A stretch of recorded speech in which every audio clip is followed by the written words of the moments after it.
آپ کو بھی اور مجھے بھی پتہ ہے کہ جو میرے حضور نے فرما دیا وہ سچ ہے اور حق ہے. آئیں میرے حضور کا فرمان سنیں. پاک نبی علیہ الصلوۃ والسلام جناب آمینہ کے لال احمد مجتبیٰ جناب محمد مصطفیٰ صلی اللہ علیہ وآلہ وسلم اور اس حدیث کے راوی حضرت سیدنا عبداللہ بن عمر رضی اللہ تعالیٰ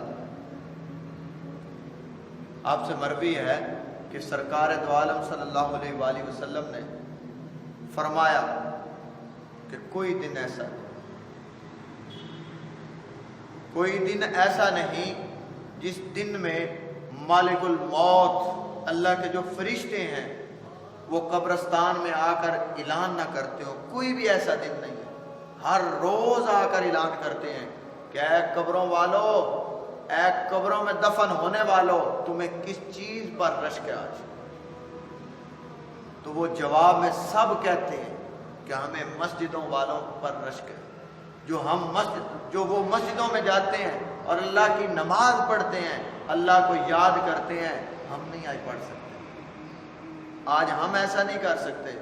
پھر پوچھا جاتا ہے پھر کون سی چیز پر رشک ہے؟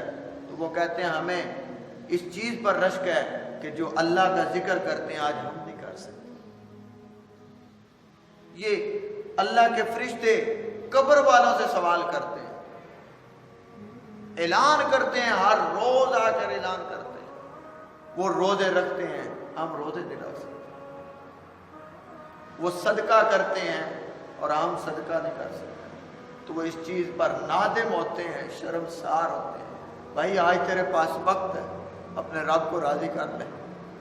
آج تیرے پاس وقت ہے، کل تجھے بھی حسرت ہوگی کہ میں دنیا میں جاؤں اور اپنے اللہ کو راضی کروں. حسرت ہو، لیکن پھر وہ وقت نہیں ملے گا.